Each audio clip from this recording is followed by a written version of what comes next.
If you're watching this, you probably know me or you hate your drum sound and you don't know what to do about it. So I'm going to try to show you a couple things that I do so that next time you're in this situation, you're like, man, I don't even need this video. I'm going to do this shit my damn self. So show me your tricks, Dave. Let's go to Pro Tools. All right. So the first thing that I'm going to do when beginning the whole drum editing adventure is I need to hear a little bit of compression on the drums. Compression, limiting, saturation, all that stuff kind of makes the drums feel like they're just leaning in a bit timing wise. So I like to take that into consideration while I'm doing the drum editing. So the first thing I'm actually going to do is put an L2. I took all these drums, all these plugins that I had off for mixing. So we're going to try to start at the same place. This is with it, nothing on, just a little trim, turn it up.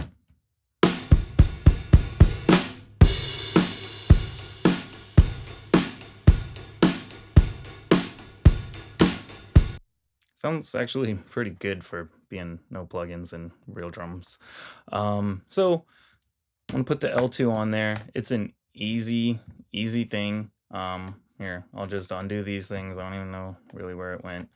To just kind of like, we're trying to make the drums take up more space so that we hear every hit just a little bit better.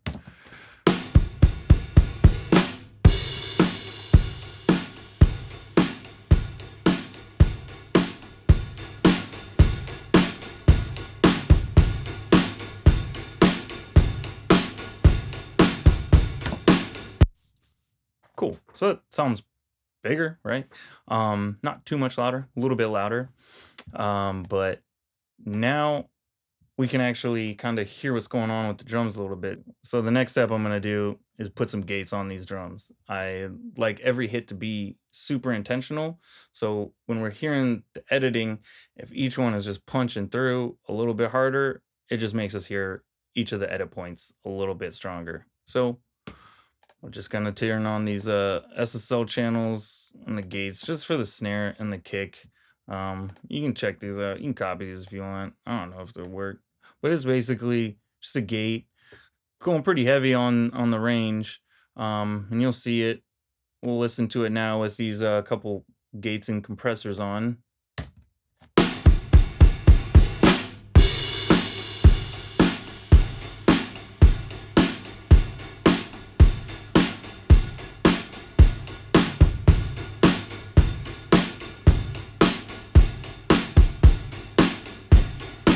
Gates, baby. You're gonna have a lot of fun with them.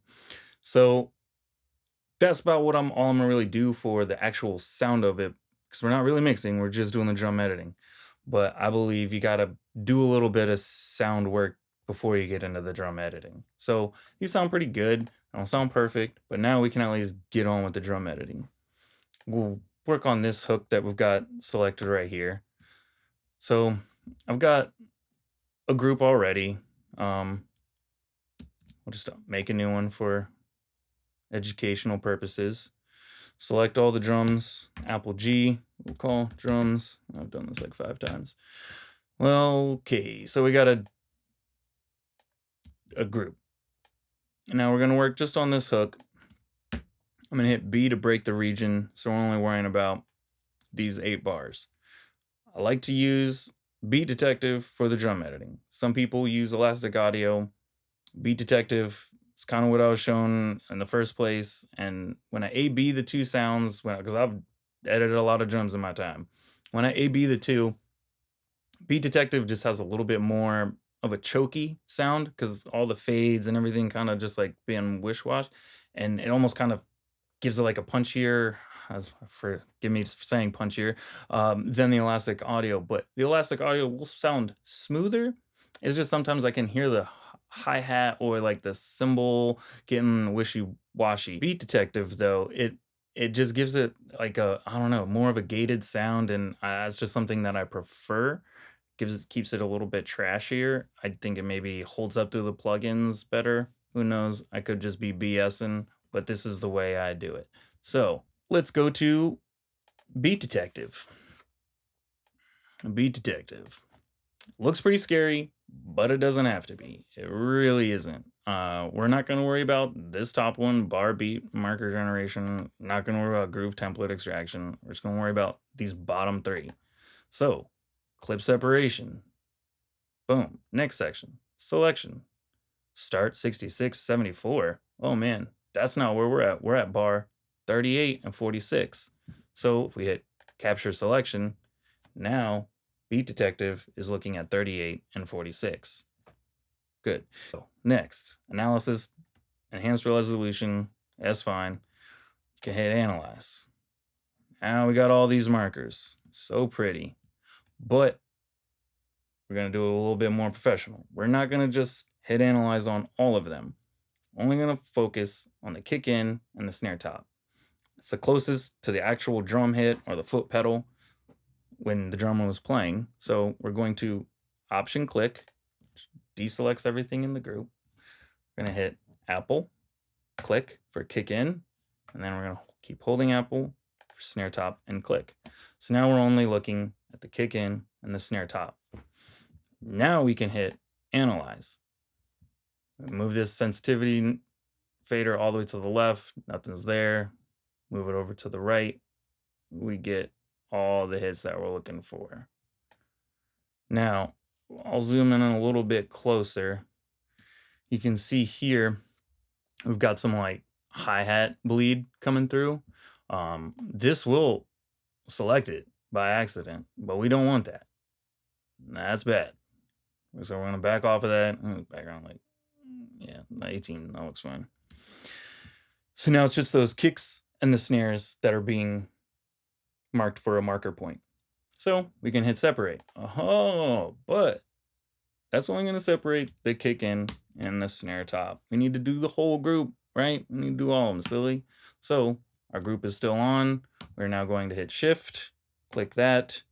All the drums now are selected, but they're all still being focused on the kick in and the snare top trigger timing. So now we can hit separate, bam. Nothing happened yet till we go to clip conform. So this strength, this is a pretty big knob. You can have it at 80%, 95%, 100%. Let's try 85%. It's pretty weak. I'd usually go a little higher, but this is a rock and roll song, so let's try to not get too in the way of it. And let's hit conform. Could listen to it here, but it's gonna sound a little janky. So we're gonna go to edit smoothing, fill gaps and crossfades, crossfade length, 5 milliseconds, totally fine. Trust me, it wants to sound good. You don't need to do too much. So let's check this out. See what 85% quantized sounds like on these drums and the hook.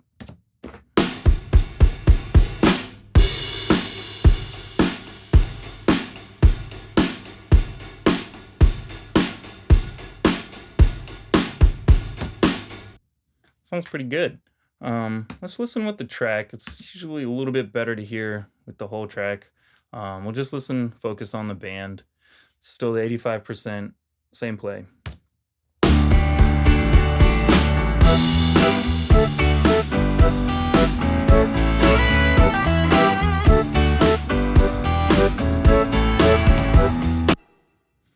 That sounds pretty good.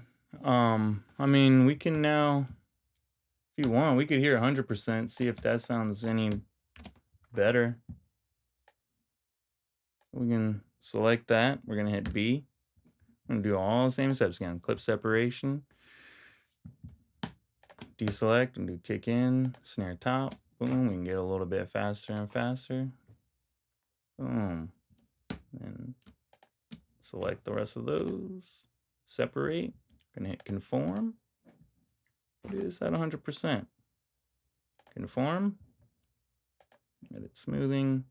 Boom. 5 milliseconds.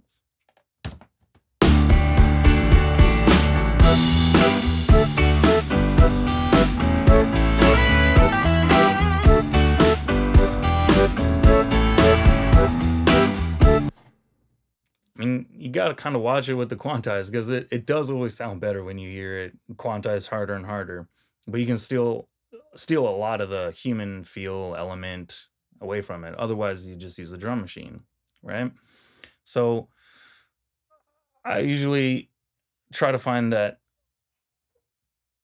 little midpoint, where the drums still feel good, but they're nice and quantized, is gonna be on a feeling thing.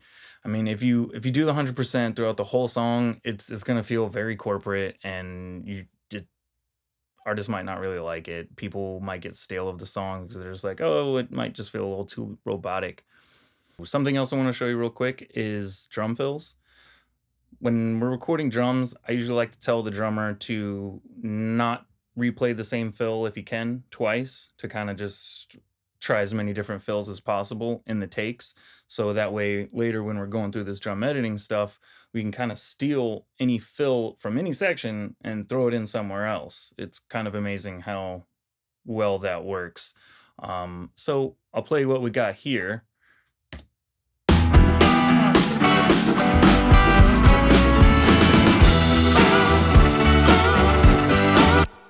And so this is a pretty big fill. This is like coming out of the bridge, going into the hook. We did that edit in the studio. So I'll just play you what the drummer originally played. Sorry, Dave. Scalia.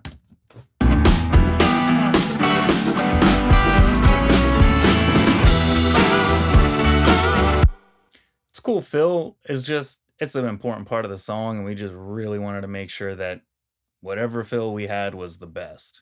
So let's see where that fill came from. Take 5. Let's go to take 5. Ah, shit. It's not take 5, but it's somewhere. Let's find it. We'll go to spot. Let's select it. And this is just going to move the region to where it originally was recorded. And we'll see where she was. Zoom out, zoom in. Cool. Wow. So this is actually like one of the last fills in the track. And it moved it there. So let's actually listen to take 5 in that section. I'm going to undo this so that goes back to where we want it. And hit here. Go to take 5. Oh, that's it.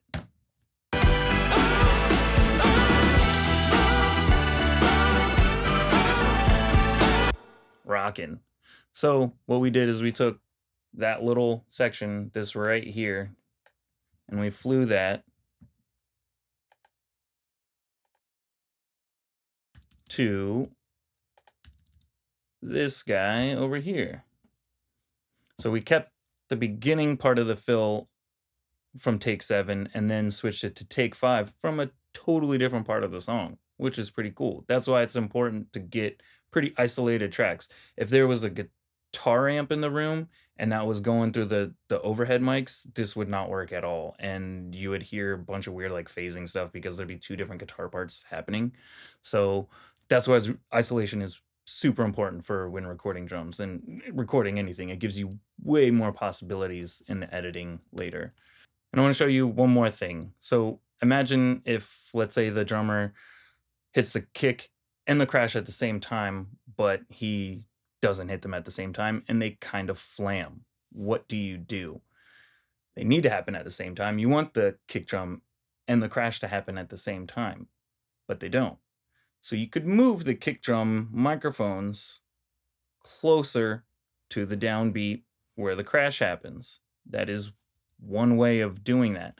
But what would happen is the problem still exists in the overhead mics. Like you still have that clash happening somewhere, and depending on how loud those microphones are, it's not going to sound good. So my suggestion is to just steal it from somewhere else. I'll try to create the problem just so you can kind of see what it is, what I'm talking about. So let's take this. This is going into the pre-chorus. So I'm going to take this kick drum and I'm just going to move it that way. All right, so now let's hear that. This will flam pretty hard.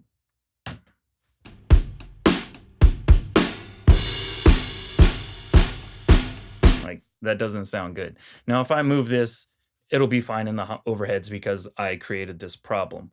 But let's just say we can't do that because this was truly a bad hit. So let's just go to a different take. We're going to turn our group back on. Going to go to the take before. We're on take 7. Let's go to take 6. probably hit the crash on going into the pre, so let's see.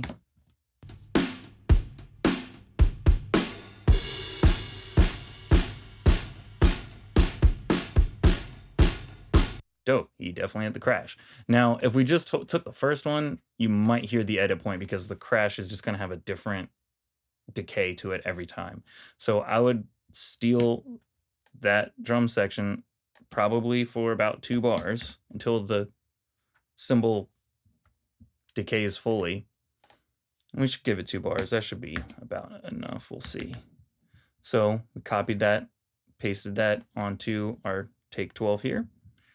Going to tighten that edit point up a little bit. Go over to here. Tighten that out. Now, if I push it, you see now we got this kick drum happened earlier than where this one is. So we're gonna just move it a little more to the left.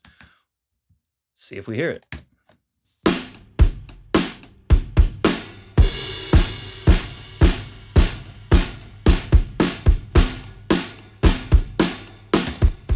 Okay, so we heard I didn't really hear the in, but I did hear the out a little bit. So that would just be some finessing. And then maybe you steal this one. We'll see if we hear this output.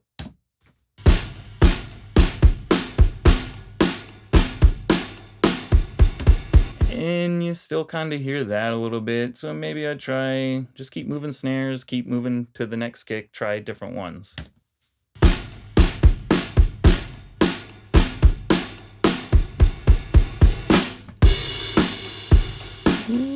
That snare was a little late. Oh, what is that? Snare kick? Whatever it is. Let's try the next one.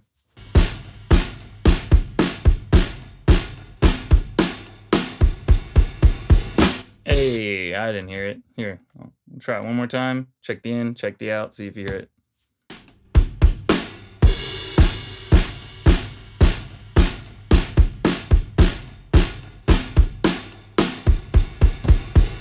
I mean, if you can hear it, it's minimal. Guarantee when I put the rest of the track in, you're not gonna hear it. So that's how to steal drums from a different section to kind of fill in gaps that you need. I'll go ahead and flex this drum sound a little bit because it is pretty sexy. And go ahead and just turn on all these plugins. And I'm gonna let the rest of the song play out. Had a solo on there, so now let's check out Andy Keeligans' Get Up, Stand Up.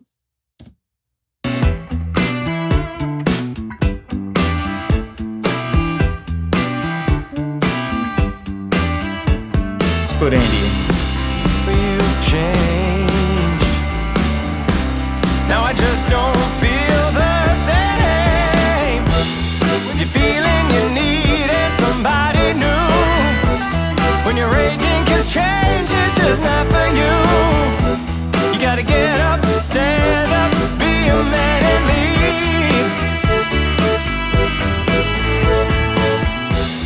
If you want it, you got it. Just to go over a couple last things. Showed you how to make a quick drum sound using limiters and a gate. It's the first thing I always do. Then it's try the beat detective.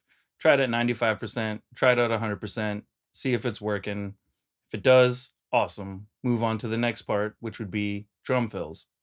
If there's a drum fill that you don't like, or that I'm not 100% feeling, I'll just go through the other takes, listen to see if there's something that I like better. Maybe take half of one, half of another, stick them together, ta-da, brand new drum fill. Next is the missed hits. Look for any bad kicks, bad snares, bad cymbal downbeat hits, and just replace it from another one that's good. There's tons of hits out there. You can use them. If you found any of this helpful, please hit like and subscribe. Check us out on the next one. Should be doing drum recording. Till then, drum editing. You got this. Peace.